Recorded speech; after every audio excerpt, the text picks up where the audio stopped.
to me, I want to kind of pin everything on covenant, because that's a tie that binds in a way that race, ethne, doesn't. To me, the conversation more on the ethne side of things, I get what you're getting at.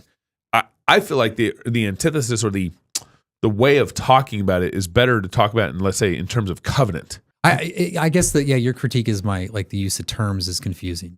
And that's fair. That's not just a disagreement about terms. That's the disagreement about the fundamental thing that is going to unite us.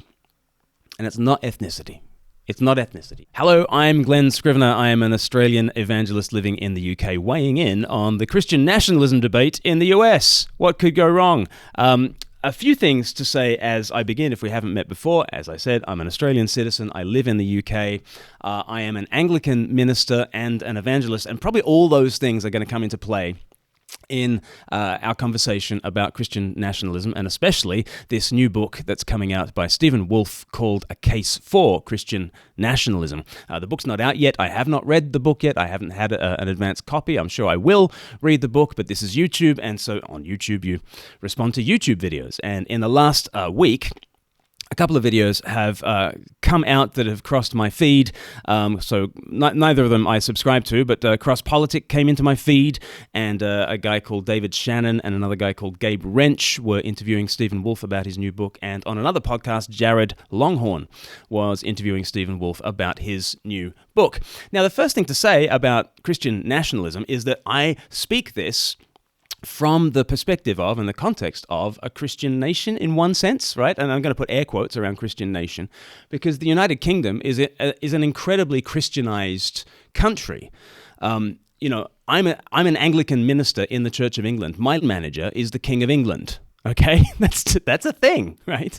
The King is the Supreme Governor of the Church of England. We have an unelected upper house in the UK system, the House of Lords, in which bishops sit, okay?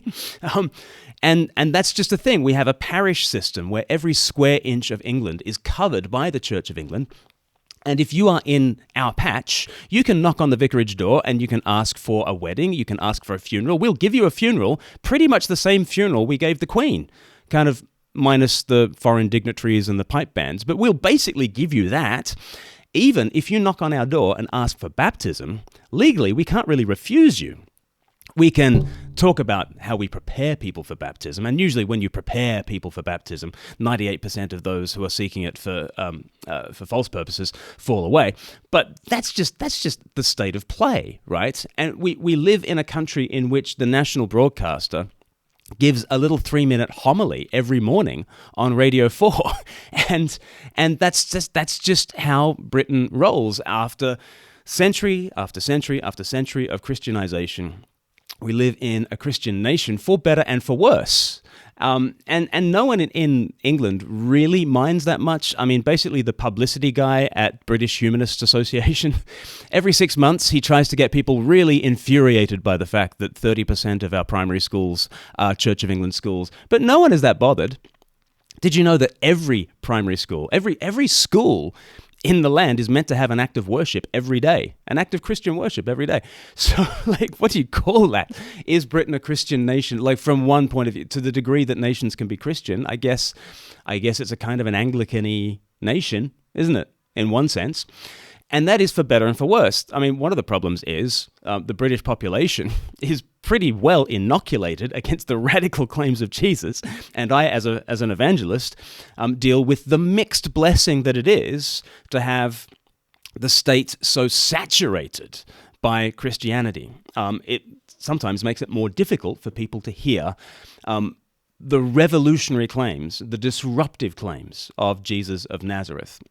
But there are good things sometimes about being a Christian nation. Let's go back 200 years and let's acknowledge that, yes, the abolition of the slave trade was a spiritual movement from first to last, and there were evangelicals and there were Quakers preaching it into existence and changing, really moving the needle on the sort of the moral outlook of an entire people, of an entire empire. And they did it through proclamation. They did it not through the secular sword of state power, but through the sword of the Spirit, the Word of God. But then they required the secular sword in order to enforce abolition. And abolition could not have happened without the British Navy ruling the waves and policing the Atlantic. Okay, you could not roll out abolition among the Catholic nations and the Muslim nations without British diplomacy. And so the sword that actually moved things in terms of abolition was the sword of the Spirit, the Word of God. But it also required, at some stage, the sword of state power as regards diplomacy and the sword of military might as regards the British Navy policing the Atlantic. And so there you see an experience of a Christian nation that was a positive experience, right? Now, I'm not saying that the British Empire writ large was a positive experience, and you can talk to me about how the British treated the Irish, you can talk about how the British treated the Indians and the Chinese and all sorts of people, how they treated the Australians when it came around to First World War and Second World War. I'm not talking about the purity of the British Empire, but I am saying sometimes a Christian nation acting Christianly has done good in the world. Sometimes. You've also got to weigh that against the fact that a couple of decades after abolition, in the south of the United States, you have another people group wanting to call themselves Christian and wanting to forward Christian ends, and with Bible in hand, they want to preserve slavery, and they use the sword of political might and military might in order to enforce their vision. And there had to be the bloodiest war in American history, the Civil War. And so you've got there two very different experiences of what it looks like for Christians to try to take the reins of power.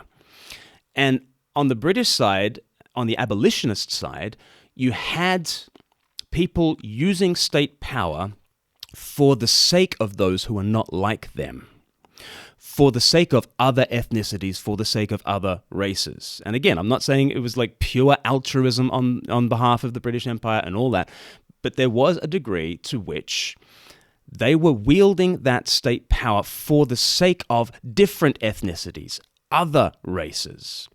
Whereas the American South was wanting to use the sword of military might for the sake of preserving their ethnic integrity and preserving a society of master and slave along ethnic lines.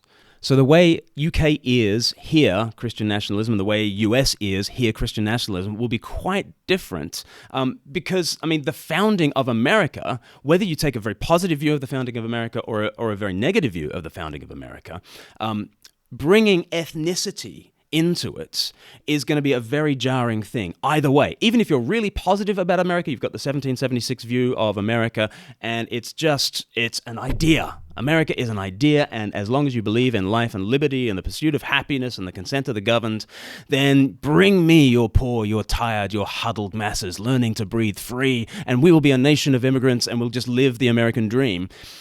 You might have that very positive view of American founding, but then some guy comes along and says, yeah, but ethnicity is really important, right? Right? You know, and that's just so jarring. You know, America's this idea, and whoever you are, wherever you're from, you can live the American dream if you believe in liberty and equality. And then some guy comes along and just says, yeah, but you've got to be the right ethnicity, right? Or if some person brings ethnicity into the mix of America as an idea, that's going to be really jarring. But also, if you have a very negative view of American founding, not the 1776 view, but the 1619 view, if you think that just baked into America is a racism that's almost ineradicable, again, when you hear somebody say, yes, but it's all about ethnicity, isn't it? You're likely to say, yeah, exactly. that is exactly the problem. People bringing ethnicity into this thing in a very negative sense. So, if someone from Europe talks about nationalism, they're not automatically talking about race. Just as if you're talking about nationalism in South Korea or Japan, you're not automatically talking about race. If you are talking about it in America, you are talking about race. You kind of just are. And you've got to navigate that really, really carefully. And we'll see how Stephen Wolfe navigates those issues in these videos. Two other things to say before we dive into the CrossPolitic interview. Well, one is America is going through one of the most significant demographic changes it's ever had, and I'm not talking about ethnicity. I'm talking about people walking out the back door of church and not coming back. In the last 20 years, America has gone from a situation where for 50 years post-war, American church kind of membership and attendance was at sort of 70%, and then at the turn of this century, it has plummeted down to under 50% for the first time in US history. It's the most significant sociological shift in American history. And people are walking out the back door of church. People are voting with their feet and saying, we don't want Christian church. And at the same time, there's a movement of people saying, yes, but we also want a Christian nation. We don't want Christian church, but we do want a Christian nation. And that's just a fascinating dynamic to be dealing with. There was a study that came out recently, I guess about 6 years ago, Unchurched Christian Nationalism and the 2016 presidential election. And one of the findings was that white nationalist groups in the United States explicitly use Christian nationalist rhetoric, but those who identify with such movements tend not to be strongly involved in mainstream Christian congregations. So there is a discernible movement of people leaving church, but claiming a Christian identity, saying no to Christian church, but saying yes to a Christian nation. And that is the kind of the context into which Stephen Wolfe's book is coming. Okay, there is a massive demographic shift, and it's not about immigration. It's about church members voting with their feet, leaving the Christian church, but wanting those on the right wanting to have a Christian nation. And we're very attuned to the issue of deconstruction, aren't we? But we tend to think of deconstruction happening and then people leave church and turn left. I want to say that there's a movement here of people leaving church and turning right. There's such a thing as right-wing deconstruction, okay? And I'm not saying Stephen Wolfe is right-wing and deconstructing. He's a man of deep faith. He's a man of profound theology. He wants to apply the Bible to these matters. He's not leaving church. But there are a whole bunch of people who are leaving church and turning right. And I would call that a right-wing deconstruction movement. And this book is coming into that dynamic. And so we just need to be alive to various issues. We need to be alive to various issues internationally, and I think various issues sociologically, culturally, and in terms of the church environment in the States. So let's dive into these interviews. We're going to mainly focus on the CrossPolitic podcast with David Shannon, a.k.a. Chocolate Knox. He goes by the handle Chocolate Knox, and Gabe Rench. But at times we'll flit to this other interview by Jared Longshore. But the first thing we need to establish is our terms. What is nationalism? So then how would you define nationalism? Because that's kind of important. Yeah, so nationalism, the way I approach it is not from a historical perspective, meaning like most people, when they think nationalism, they think, let's think of a bunch of cases and let's analyze those historical cases and then come up with a definition. Or you think Rousseau? Yeah, I mean, you could think of like French Revolution. You could think, obviously fascism and other forms of nationalism. But that's not how I approached it. As I take it, the ism of nationalism is a nation who's self-conscious of itself as a nation. So there's a kind of a collective sense of we, that we as a people, as a collective entity exist. And then it's saying we are then going to arrange ourselves for our good.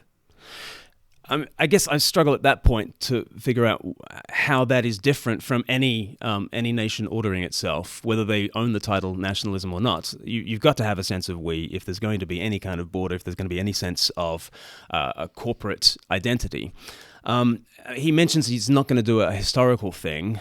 He's not going to put himself in the particular historical streams because, as he says, you very naturally and readily think fascism when you think nationalism. And I can see why that completely muddies the waters. I think we ought to be able to have a conversation about nationalism that doesn't immediately jump to Godwin's law and accusations of Hitler and accusations of fascism. And for me, I've gone on a bit of a journey on the issue of nationalism because I have a natural gut instinct against nationalism. I am a citizen of the world, if you like. I am an internationalist. I have sort of globalist tendencies. I live 12,000 miles away from my birthplace. I'm one of the 3% of the population of planet Earth that does not live in the country of their birth. And I'm the sort of person who I'm happy living in England. I'd be happy living in New York. I'd be happy living in Singapore. I'd be happy living in Dubai for a bit. I'd be happy being a citizen of the world in that sense. And I'm tertiary educated. I'm from the kinds of class that you would expect to have an allergic reaction to nationalism. But I've also lived through the Brexit debate in the UK. And as an outsider in the Brexit debate, I have recognized that there are nationalistic concerns that might be valid concerns and ought to be accepted and ought to be legitimate forms of discourse in a body politic. And if people say, hey, I don't want to be ruled from Brussels, I'd much prefer to be ruled from London if I happen to be in the UK, I'm not going to immediately jump to that's an accusation of racism or that's just fascism or things like that. I think there is a place for a certain kind of nationalism as opposed to a knee-jerk globalism. Right? Now, I understand that saying that in an English setting, having had a Brexit debate, is very different from saying that in a country like America, where the nation was founded under certain circumstances. And those circumstances, similar to Australia, are in which the settlement of that nation included the displacement of indigenous peoples. And that's a huge issue. For both Australia and the US to kind of think about when you think about nationalism. And it's complicated yet further in the States by the question of slavery. And so nationalism, when you say it in England, is different from what it is when you say it in America. It's different from what it is when you say it in Australia, which is different from what it means when you say it in France or Japan, right? So our knee-jerk reactions to, is nationalism just a blanket no? No, I think you need to be much more nuanced about it. But also, I think as Stephen talks about a nation having a sense of we, I think that's kind of trivially true. We haven't yet got to nationalism by just defining a nation.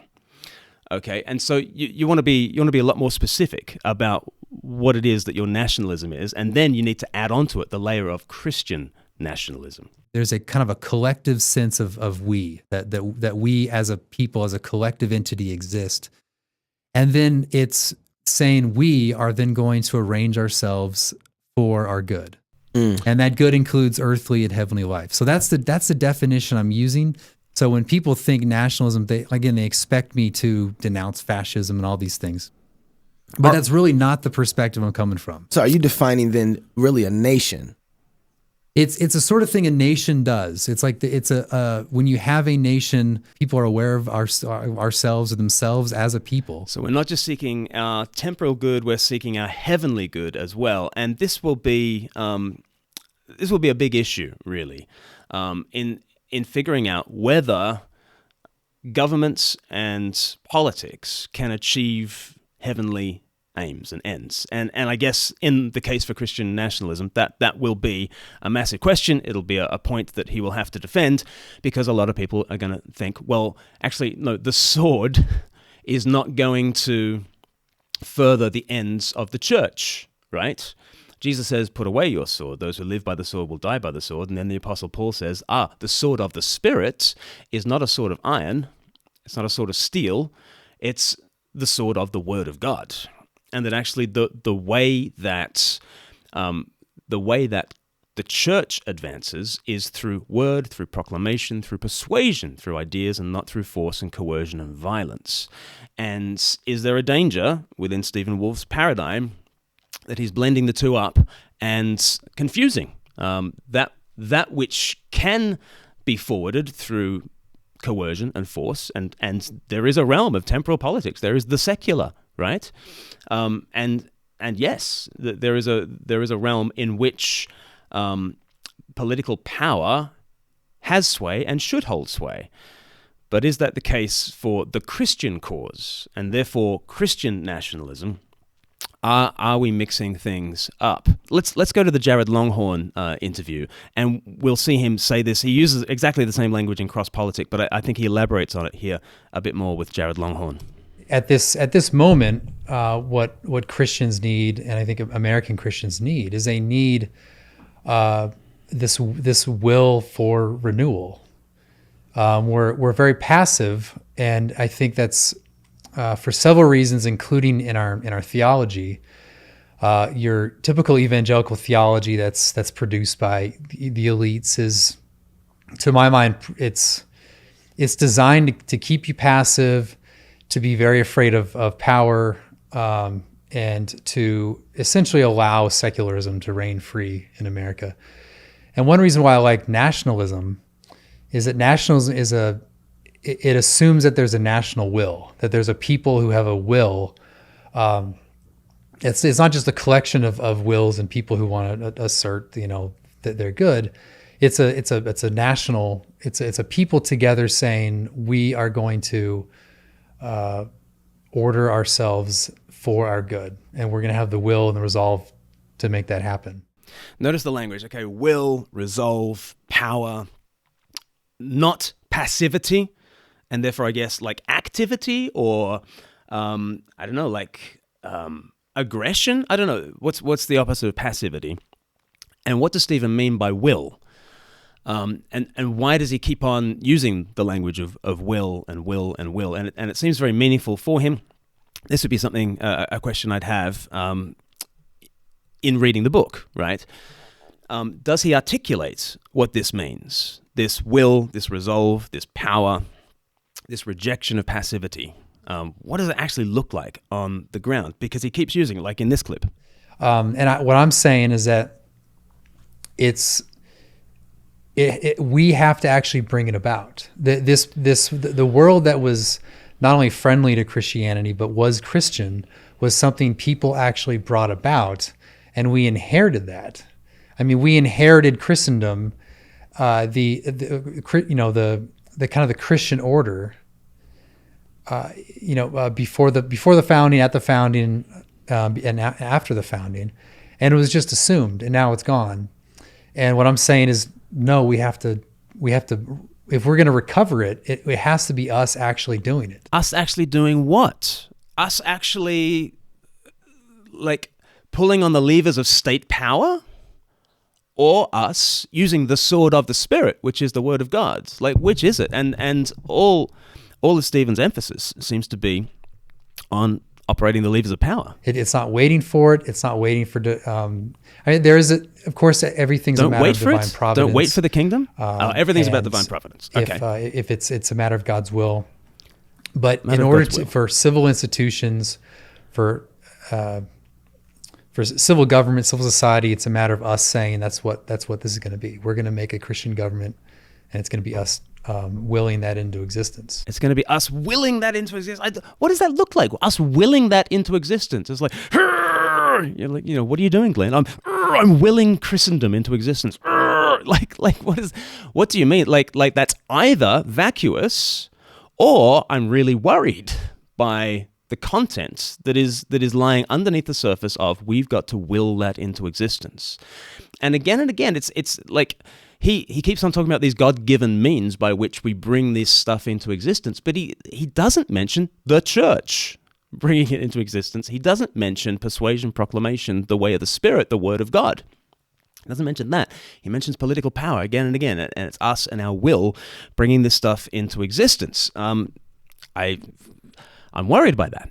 You're saying that this is this vision, what you're wanting to spur people toward, has to be brought about by the people. They have to have the will to act. They're the ones that are going to have to do it. Is that right? Yeah. So even if you're, say, a postmillennialist, that's still, even though it's part of the providence of God, it's part of the promises of God, that's still brought about by people actually, in a way, willing it into existence. Swinging hammers, like yeah. Okay, swinging hammers. Okay. What are the bricks? What are the nails? What is this hammer? We haven't been given a hammer. We've been given a sword. It's the sword of the Spirit, the word of truth. You know, it's you have to have a will for your good. You have to seek it. You have to have self-confidence, self-assertion. Self-confidence, self-assertion, not just as individuals, will. but as a collective we, as a people. Wow. Yeah. And okay, it seems to me that at this stage, Stephen Wolfe wants to achieve Christian ends via natural means. But if you want to make an argument for nations, I mean, you can go to the Bible. There are 70 of them in Genesis chapter 10, and they play a distinct role. And then Israel plays a role within the nations. But even Israel, it's very important that Israel's offspring is pure. That's very important because the offspring of Abraham is Christ. And so even for Israel, that has every reason to put up the biggest cultural barriers to intermarriage and people coming in and diluting the seed, diluting the offspring. Even within Israel, my goodness, it comes up out of Egypt as a mixed multitude, as Exodus 12 says. And it comes up as a nation of immigrants that are constantly told to be open to immigrants. And you know, people at one point have a problem with Moses and his Cushite wife, Zipporah, and they're struck with leprosy because don't have a problem with Moses. Of course he can marry a Cushite. What are you, racist? Okay, like even within Israel, there is intermarriage. Even within Israel, it's a mixed multitude. Even within Israel, they are a nation of immigrants and they are to be open to immigrants and the sojourner, right? And even within Israel, you know, one of its great stories, it's rom-com. The origin story of King David is about a Moabite woman who ends up marrying an Israelite, and the culmination of all things is this, you know, this genealogy at the beginning of Matthew's gospel, which talks about like incredible intermarriage and you know, even in the one nation on earth that ought to be concerned about the purity of its offspring, in that one nation, there's all sorts of diversity. And then once the seed has come, once Christ has come, he raises up the nation to this thing called the church, which is explicitly multi-ethnic. And there is neither barbarian or Scythian or slave or free, for we were all one in Christ Jesus. It's explicitly multi-ethnic. And it's explicitly a multi-ethnic nation for the nations. And that's why, you know, 1 Peter chapter 2, draws that language from Exodus 19 about Israel. You're a royal priesthood. You're a royal priesthood. You're a holy nation. You're a people belonging to God, that you may declare the praises of him who brought you out of darkness into his wonderful light. And they do that as the multi-ethnic body that they are. The biblical vision is for every tribe, nation, people, and tongue to be united in worship of Jesus Christ. And that's where we get the crunch. And isn't it interesting that, yeah, our national identities will be preserved into the resurrection, right? That's very interesting. Every tribe, nation, people, and tongue will still be worshiping Jesus. You know, I'll still have a national and tribal people group, tongue group identity in the resurrection. That won't be dissolved, right? But it'll also be integrated, okay? And the call of Christ is to unite together around one table, to worship now, right? To worship now as this multi-ethnic body. And this is a witness to the nations of what you're missing out on when you just keep to your cultural differences. The diversity around the table of the Lord is a witness to the nations of what they're missing out on. They should come in on this multi-ethnic nation called the church. But let's go back to the CrossPolitic podcast, because I think they press him on the issue of ethnic identity and race. So let's talk about ethnicity. Okay. Why are you racist? Well, dang it. Why is ethnicity so important to this? Okay, so the importance for the reason why I have that chapter in there is again I don't rely on race at all for that. And by ethnicity, But you keep using the term ethnicity. I But do that. You aren't defining it. You aren't using it with color in mind. Yeah, I mean, because people of like our racial categories, just take white. The majority of Swedish people are white. Mm-hmm. The majority of Germans are white. Mm-hmm. But they're two different people groups. Ethnic. I mean, they're two ethnic. ethnic. So but at the same time, you have people who who like just take like UK, All European There are examples. people who are culturally very British, who are not like ancestrally from they're English. They're maybe from India or whatever. But in terms of their actual culture, they're extreme. They're British. They're ethnic. And so so it's actually not only can the same race have multiple ethnies, the one ethnic can have different people of different race. I've used the modern category. So the racial matter is extraneous, is irrelevant to what I mean by it. Okay, the racial matter might be extraneous to what Stephen Wolfe means by ethne, but the racial matter is not extraneous to this question of Christian nationalism when applied to America. When applied to the US, we are into a realm of intricacies and thorny questions and horrors that need to be grappled with. Especially, like, it's a book about Christian nationalism, but the front cover has a picture of the United States with the cross at the center of it. How does this apply to the United States, for which race is a massive issue? And if you're going to gather together as a body politic, it's something that needs to be grappled with. And don't just talk about Sweden and Germany, because the US is not Sweden or Germany. But what I do mean is that it's people who share cultural similarities, but it's that you are committed to this place, this particular place, this like a piece of dirt, and you have connections with each other, not simply because you're just fellow humans, but because you have a history, like a intergenerational history with this place. There is an intergenerational history with the US, but it involves A, the colonization of the US and what happened to indigenous people groups, and B, slavery. 12 million West Africans trafficked into the US, into South America, to be worked to death on cotton fields and sugarcane plantations and all of that. And that is the history. That is a common history, but it's a common history that does not unite. It's a common history that divides, and this is still kind of in living memory for the US. The last Civil War pension was paid. Was it back in 2014 through various circumstances? But we're talking about something that is not so long ago in United States history. That history is not simply a history of unity, right? So what do you do when that history has been so divisive? So you might connect each other with like national events, like if your grandfather was in World War II, yours was, mine was, whatever. There's that connection of great events that we've all been a part of. Yeah. And so it's not like it's not biology, it's not like skin color. It's just people who have a common, very particular history with this people, this place, and this nation's like great events that brought people together. So the way it's a common history, but like common history of masters and slaves. If something hits a fan, you're sharing the foxhole, and you're doing it because you love this place.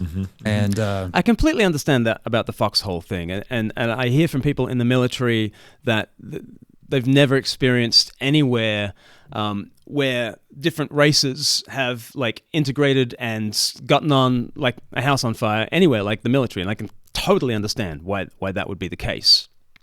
And Stephen Wolfe was in the military, and so I can totally see that. But I think that's not the American experience writ large. But part of what America is, it has all of that. It has German, it has French, it has African, it has Italian, it has Irish, Texans, them too. But it has all those groups connected. And so when we start talking about ethne, it's a lot different than thinking about. I can see ethne as it relates to nations, but we have nations inside of nations. Yes. And I think, and this is a problem.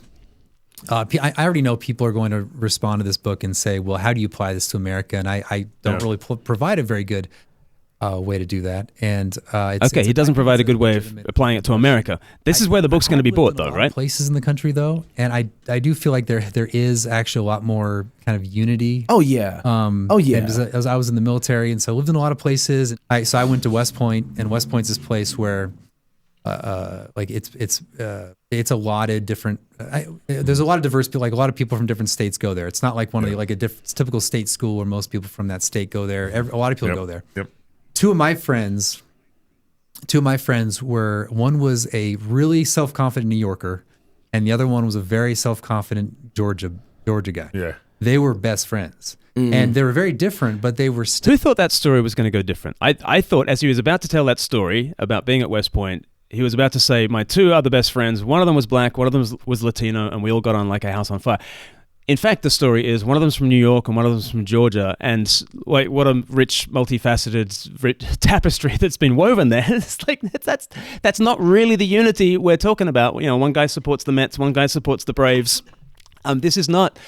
This is light years away from the center of the issue that America must grapple with, okay? And it's just fascinating that he says, you know, people will respond to his book and say it doesn't really apply to America, especially if this book is going to be sold largely in the States. I would guess that the sales within America would dwarf the sales for the rest of the world, and yet he says that it applies really less to the American experience than it does to like a European country, like the United Kingdom, for instance. Some of these problems really come home to roost when we start talking about intermarriage, marrying between people from different ethnic groups. And Stephen Wolfe has tweeted certain things about how it is a relative sin to marry someone from a different, ethnic background.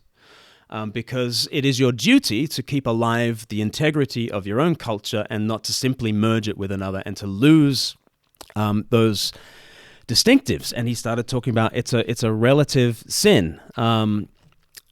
Here, Gabe asks him about it.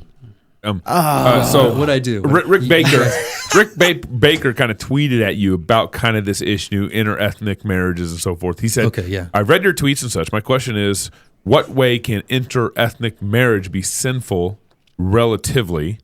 What does it mean to be relatively sinful? Can you elaborate?" And then you actually responded and tweeted and say, "Hey, explanation's coming in a bit of a retraction coming out early next week." The subject of what was going on in that Twitter exchange, which became unfortunately blasted everywhere, it was saying that, okay, different cultures are good. It's good to have different cultures, a diversity of cultures. And so I was thinking out loud, thinking, well, how do you preserve culture? Like, how does that happen? Mm-hmm. Well, it happens through marriage, where you share a common culture and you pass that culture on to your children. I mean, much of parenting is you just socializing them into the kind of way of life of your own way of life.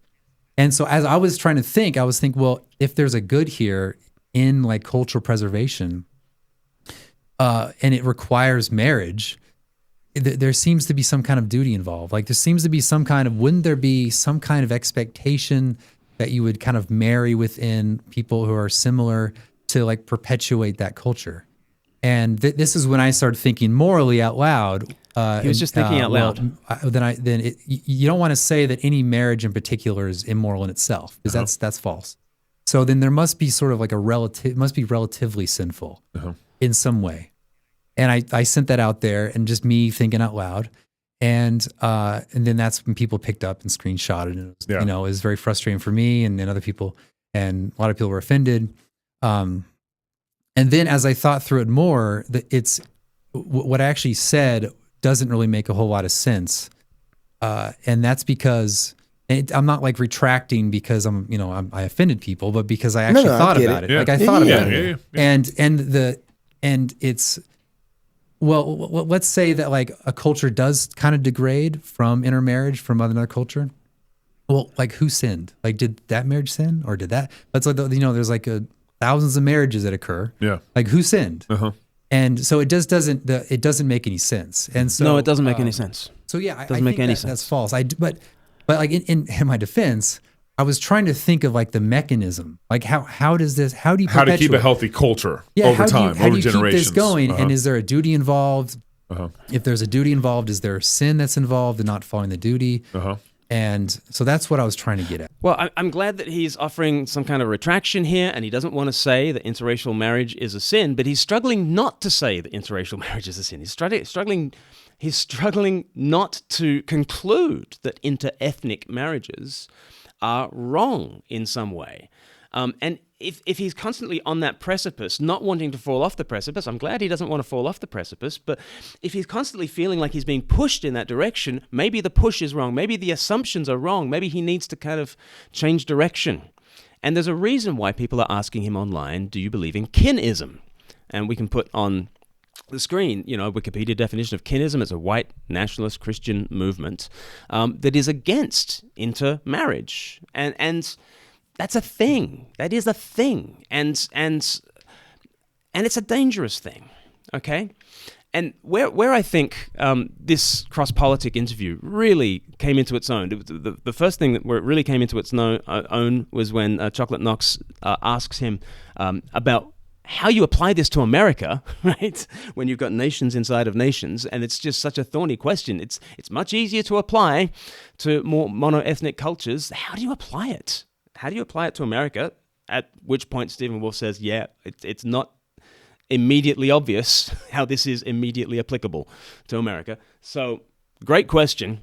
Well done, Chocolate Knox. And then Gabe Rench at the end, he asked the question about why we're even talking about ethne. Why are we even talking about nationality, about this ethnicity being the thing that binds us? To me, the conversation more on the ethne side of things, I get what you're getting at.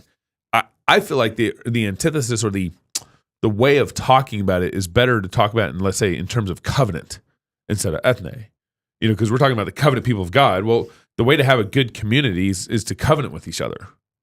And grow up in those traditions and in those local traditions and that local kind of understanding of who we are as a people versus ethne. Yeah, I guess that your critique is the use of terms is confusing, and that's fair. It's not about the use of terms, or that he just disagrees with them. Right, Chocolate Knox, or he just disagrees with them. I understand about rooting down, having a people, having a story, having a history with these people. Marrying someone kind of in those traditions is that all makes sense. But to me, I want to kind of pin everything on covenant, because that's a tie that binds in a way that race, ethne. That doesn't. That is absolutely key. It's covenant that binds us together, not ethnicity. And this was true even in medieval Christendom, right? In medieval Christendom, actually the state said, don't marry your closest kin. Don't do what is most natural to every human civilization that has ever existed on the planet, which is where we marry very close to our own, right? And actually, the church was saying, no, you can't marry your cousin, your second cousin, third, fourth, like right out to the very fringes of society, which means that actually the bonds that are going to unite a Christian society are not simply the nuclear family. And you actually have to form different kinds of associations and different kinds of bonds. And you know what happened in medieval Christendom is that you had things like charter towns and you had things like guilds. And then you applied that to the academy and you started having universities and you started to have covenant-like unions of people that were not about ethnicity. The whole... Like read Joseph Henrich's book, The Weirdest People in the World. And here's a Harvard evolutionary psychologist who's basically saying that the reason why Western civilization is so different is that we haven't gone down the kinist route. We have married far beyond, and that has necessitated the fostering of covenant-like communities. And of course, what is fostering these covenant-like societies and unions like charter towns and guilds is the church. The covenant community that is explicitly a multi-ethnic community that is not united based on race. And this is not just a confusion of terms. So, like Gabe and Chocolate Knox, David, they were both trying to say, look, we see a difference here. It's not nationality, right? It's not ethnicity. It's covenants. And Stephen was like, oh, do we disagree about terms? That's not just a disagreement about terms. That's a disagreement about the fundamental project that's a disagreement about the fundamental thing that is going to unite us. And it's not ethnicity. It's not ethnicity. It's covenant, and in particular, the covenant union of us as brothers and sisters in Christ from every tribe, nation, and people and tongue sat down around the same table from north and west and south and east to feast with Abraham in the kingdom. to share the bread and wine. It's a community that is not just Adam strengthened, right? Adam doesn't need his will strengthened. Adam needs to die. Adam needs to be saved. He doesn't need to be strengthened. He needs to be saved. He doesn't need his will asserted. He needs to die, and Adam can die in Christ and be reborn again on a different footing, okay? And there is a Christian nation. It's called the Church of Jesus Christ, okay? 1 Peter 2, verse 9. We are a royal priesthood, a holy nation, a people belonging to God from every tribe, nation, people, and tongue. And that is our great hope for unity. And one of my fears about this book is that it's coming into a situation in which Christians, Americans are leaving the Christian church in their droves, but many of them are picking up Christian nationalism. Many of them don't want the Christian church, they do want the Christian nation, and they'll pick up a book like this. And Stephen even says that it's not immediately or directly applicable to the American situation, but that's where the book's going to be sold, that's where the book's going to be read. And emotionally, what does that do to form you? As you look out at the culture and as you look out at the state powers that are arrayed against you, and you're constantly thinking, yeah, but one day we're going to be in power. One day we're going to be the ones wielding the sword, and when I am king, you'll be first against the wall. That's just not good emotionally for us, let alone spiritually. So I urge you to look for the place where true interethnic unity happens. The true Christian nation, the Church of Jesus Christ. You knew I was going to say that because I'm an Anglican minister and an evangelist, and you might make all sorts of other assumptions about me and why I say what I say. Thanks so much for listening to this. I'm sure there'll be lots of comments down below, and I'll see if I can get to them and how the conversation runs. But this is Speak Life. You can give us a subscribe. Give us a tap on that bell, and we'd love to keep up with you. We have all sorts of content that most of it is not political. Most of it is talking about storytelling and the gospel and creative evangelism and all that sort of stuff. But give us a subscribe and see what we're like. Anyway, thank you so much for watching, and I'll see you again. Bye-bye.